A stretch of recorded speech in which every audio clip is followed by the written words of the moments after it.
Hi, my name is Stefan Moss, and today I will be talking to you about garden-based learning as a strategy for inclusivity in education.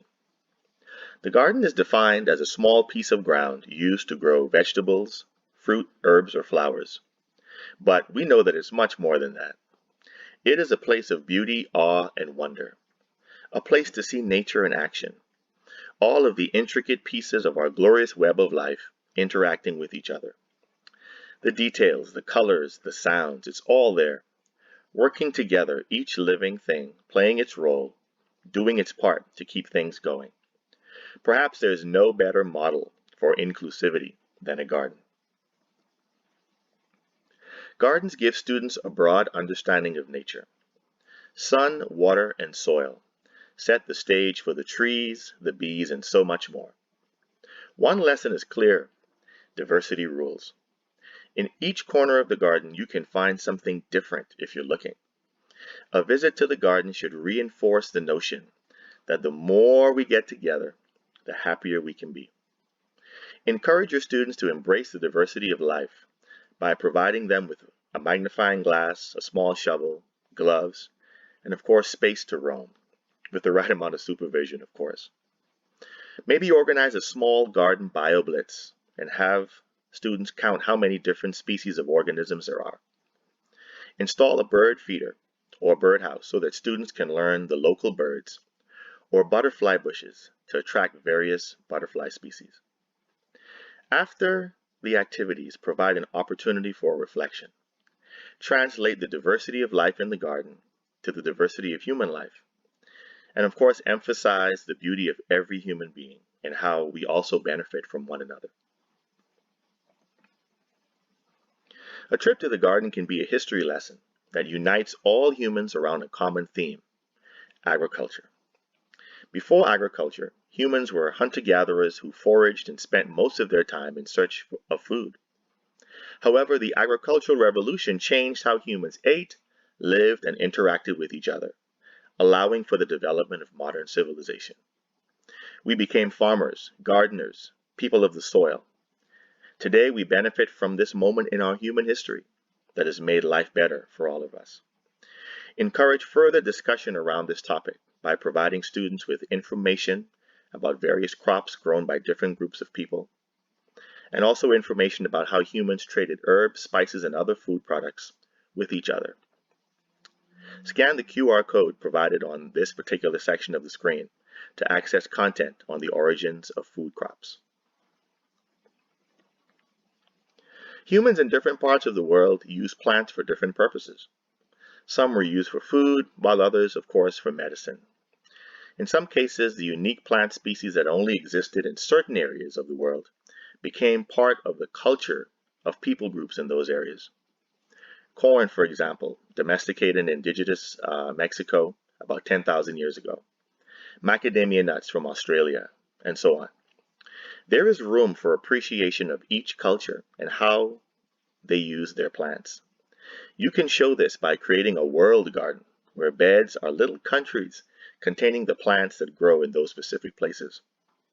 Planting a food crop and maybe another plant used for medicine is a great way to show the various ways humans have used natural resources. Let's face it, gardening is hard work, but there is nothing better than seeing ripe tomatoes on the vine or beautiful flowers blooming in season. Students can learn environmental stewardship by understanding that they have a responsibility to manage the garden space, and that in order to be successful, they must be organized and have a plan. Each growing season presents new challenges, and it requires everyone to get involved and to do their part to help make the garden a success. At the start of the growing season, have students assess the needs of the garden space by doing an inventory of supplies. Let them discuss which crops they want to plant, and with a little help set up dates for watering, weeding, etc. When harvest time approaches, provide an opportunity for students to reflect on what it took to make the harvest possible, applauding the effort of all the hands involved in the process. Stewardship is a team effort, and garden-based learning lets students learn how much more can be accomplished when they work as a team. As they discuss the needs of the garden in preparation for the upcoming season, have them select tasks that they would like to take on, or organize themselves into teams. Remind them that the goal is to keep the garden in great shape so that they can reap the benefits of a bountiful harvest. When creating the teams, have them establish goals so that they can stay on task and have something to strive toward. And of course, offer a moment to reflect on the benefits of teamwork while acknowledging the challenges that inevitably arise. The garden space can be a great place to learn about the challenges of current agricultural practices. As they work toward the harvest, there can be moments to discuss ideas related to food access, the current industrial food system, ethical considerations around food consumption, use of pesticides, and much more. Ask students to come up with their own ideas on how they would solve these issues. Have them consider the impacts to health and the environment, and allow them to research more ways to make healthy and affordable food available to everyone. As students, they will delve deeper into the concept of sustainability. And as they do that, they can become engaged in garden-based learning and learn about healthy food choices and how the food they eat will have implications for their personal well-being. Encourage students to have conversations about the benefits of the fruit and vegetables that they grow, and allow them to research diseases that are related to poor nutrition, such as heart disease, high blood pressure, and diabetes. The harvest brings smiles and lots of food. What better way for the students to show their productivity as master gardeners than by sharing their products with the local community? Many local pantries, for example, will accept fresh produce.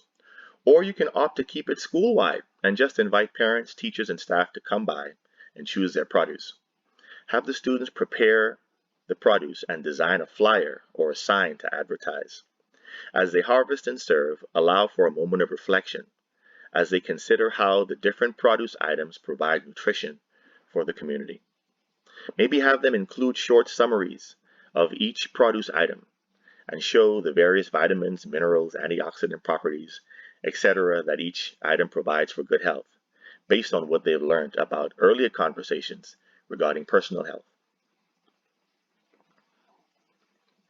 In short, garden-based learning allows students to acquire lifelong skills that benefit them way beyond the classroom. With each task and challenge, students walk away with a deeper and stronger connection to nature and the communities in which they live. Garden-based learning enables students to strengthen their relationship with each other and with the natural world, and instills a sense of place, service to community, and teamwork. Thank you for listening.